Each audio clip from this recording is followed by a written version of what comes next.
So, moving from team leaders to another topic that's become more and more prominent, wasn't even in our report maybe 4 or 5 years ago, but is very central to a lot of contact centres today. Please welcome Chris to talk about the knowledge management findings. Good crowd, Melbourne. Never disappoint, apart from the weather. I arrived yesterday from the Gold Coast, but I did spend 18 years in Melbourne, so but I have quickly acclimatised, obviously, to Gold Coast weather. So it is my pleasure. People have spoken about knowledge a lot throughout the states that we've travelled, and a lot today, so I think you all know how important the next 19 minutes is. So lock the doors, and we'll start. 95% of senior contact leaders rate knowledge management as either very important or important. So a great number to start with. Look, as James said, we've been involved with SMART for, I think, 5 years, and we've seen the importance in knowledge management. It slowly increase over, kind of the last number of years, but this year there's been quite a significant jump, and I'm going to predict that that's because of this AI bubble that we're all in. So I thought, well, why not ask AI? What does AI think about knowledge management? I couldn't do it because of my search history. So work search history, it's obviously biased. Dirty minds. So I messaged my wife, and just to set the scene, been together 10 years, married 7, 4 kids, I've retired. 3 of them under 4, and there's a set of twins. Yeah, exactly. And we've been to Perth, we've been to Adelaide, we've been to Brisbane, we've been to Sydney. So I am not exactly flavour of the month at home. So I'm surprised she messaged back.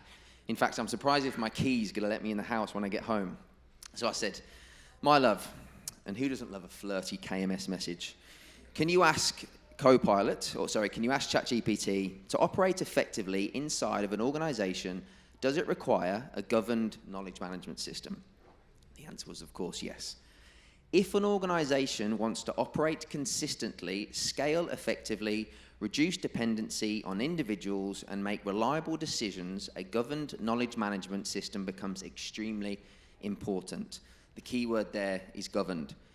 Many organisations already have information everywhere: emails, Teams chats, SharePoint folders, PDFs, tribal knowledge, spreadsheets, people's heads. That is not effective knowledge management. That is information accumulation. And now this is the last day on the tour. That will probably be appearing on LinkedIn in about 17 minutes. So yes, we can all see, even AI knows how important knowledge management is. So 80% of that 95% class knowledge management is very important. So we can see that the senior leaders and the contact center industry have spoken. Your agent performance depends on it. If you're going to give your agents the inferior tools to do their job, then they're essentially not going to get it done effectively, which is then going to be passed on to your customers. The question isn't whether KM matters, it's whether yours is working for you. Satisfaction. So we're going to separate the two now. We've got purpose-built. We're going to draw a line here. Purpose-built over this side. You're the cool side. Sorry. And then, unfortunately, we've got other knowledge solutions. So we already know what purpose knowledge management is. Those other solutions are your SharePoints, which is essentially document storage. This isn't my joke, but someone said about SharePoint, where's the easiest place to hide a dead body? Exactly. I might use that. And then we've got things like Genesys, Confluence, Salesforce, great CRMs, great telephony platforms, and they have their knowledge bolt-on, but it's not purpose-built knowledge. No surprise that 82% of KM practitioners using purpose-built KMS are either satisfied or very satisfied, versus, the 38% of you that are using non-purpose-built solutions that are dissatisfied.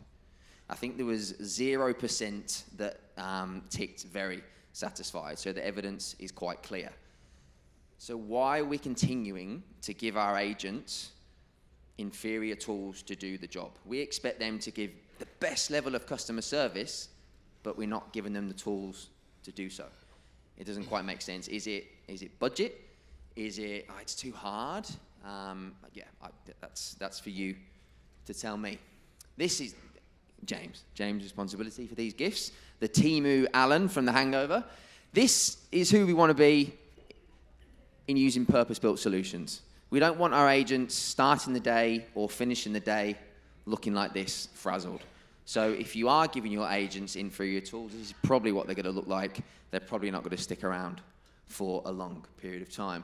That brings us on to the ease of administration. There's no good having purpose-built knowledge management if it's too hard to use. So there's no surprise that 0% of KM practitioners using purpose-built were very dissatisfied. I think there was 4% that were dissatisfied, but obviously they weren't LivePro customers.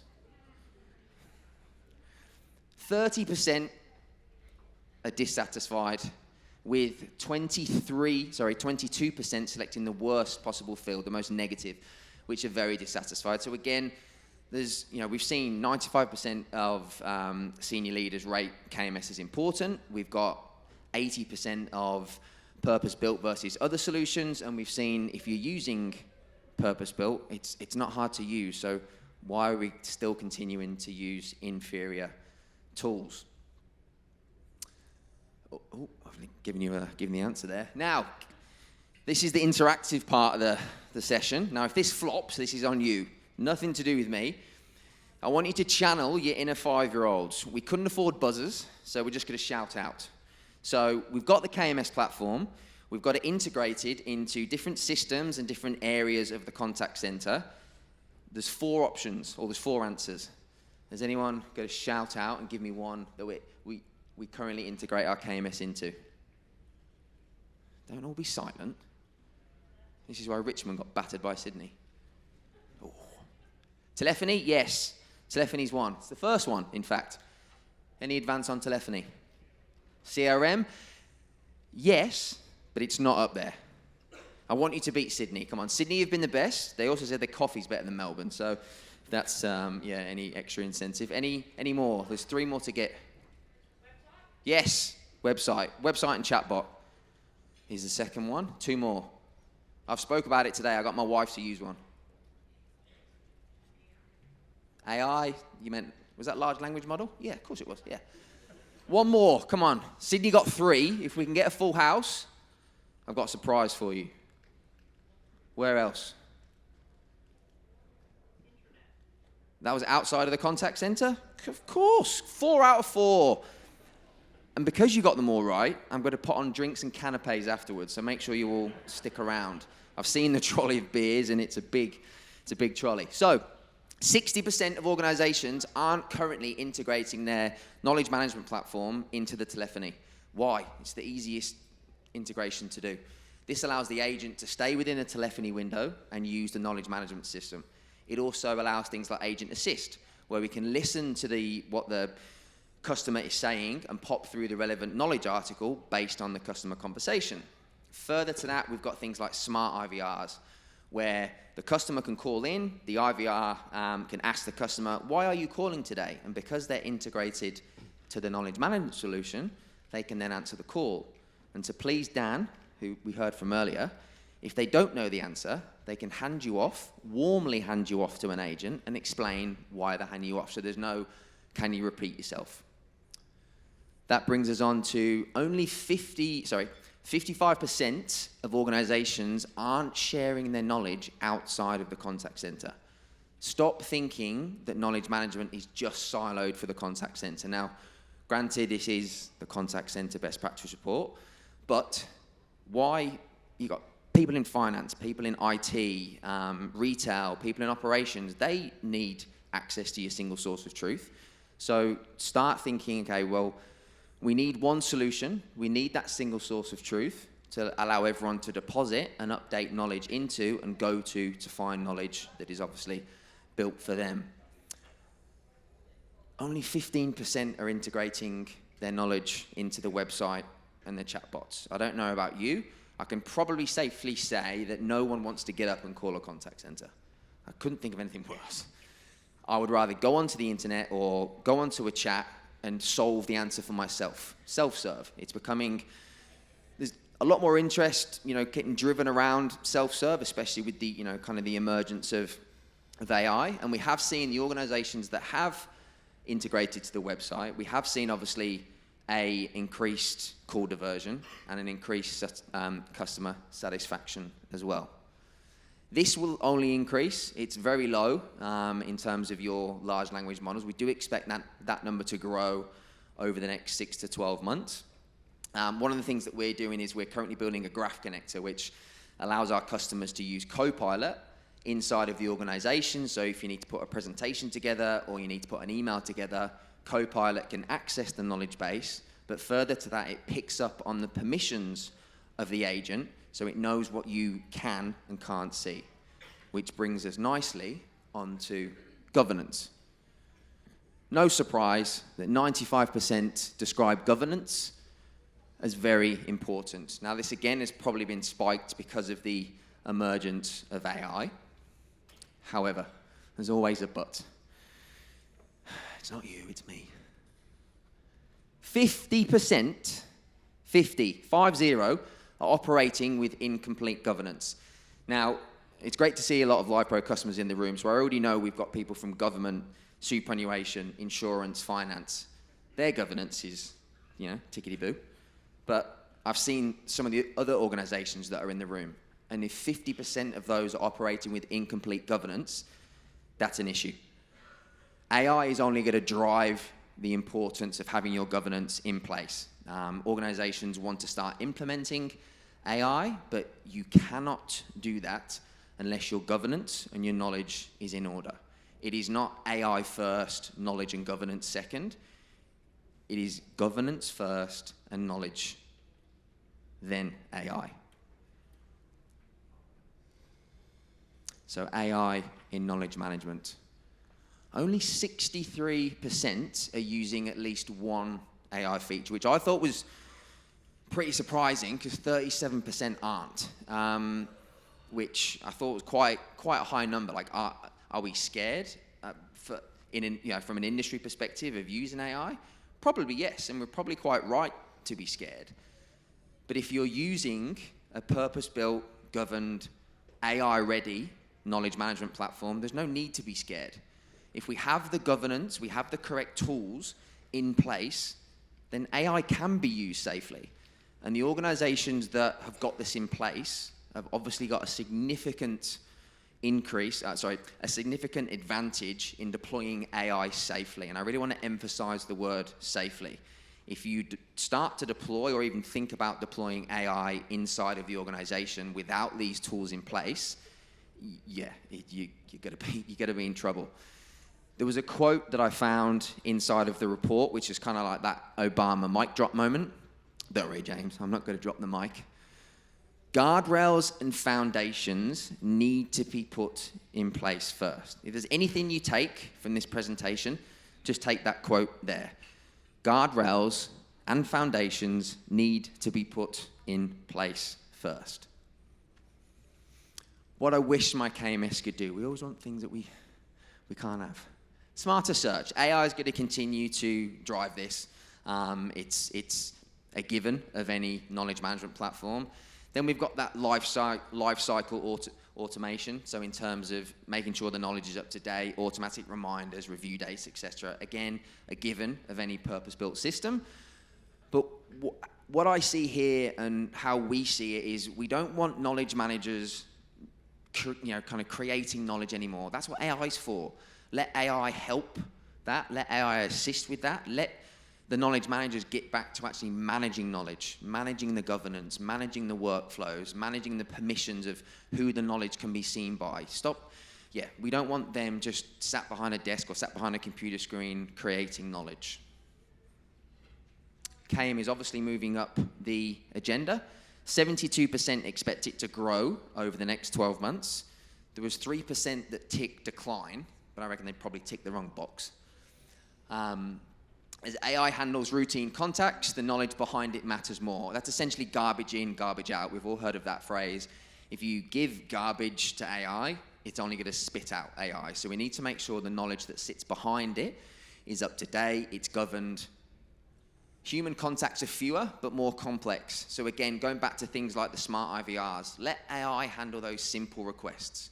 Let the agent spend more time with the customers, give them the proper tools to do their job effectively, to give that high customer service, because if we're not, it's going to be passed on to the customers, and essentially it's going to become a burden, and eventually, potentially, those customers may leave. And we've already seen many speakers today talk about knowledge management. Quite rightly, it's now becoming a centerpiece in your tech stack in terms of, I need a telephony, I need a CRM.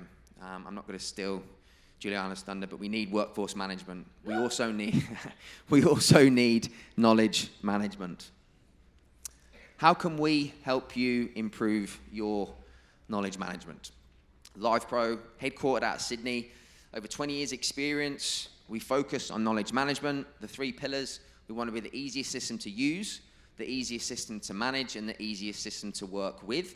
I believe we hit all those 3 pillars, and if you don't believe me, if you want to challenge me, there's plenty of customers in the room that will back me up.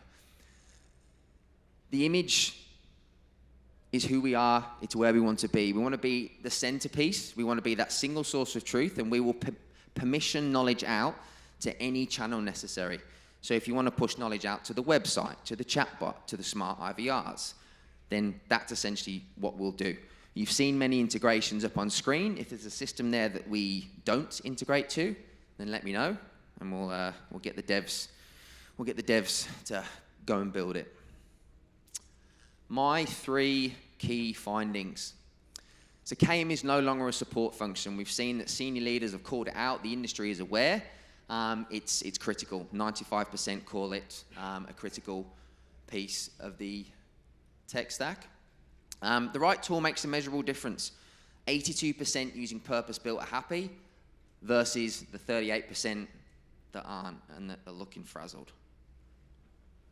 And AI will only be as good as the knowledge behind it. Again, the garbage in, garbage out approach. Don't think that AI is going to fix your knowledge. If you've got a problem or you don't have governance, it's going to amplify that on tenfold. Get your knowledge foundation right before AI makes the consequences bigger. Make sure you stick around for drinks as well, as your prize. So, thank you, Melbourne.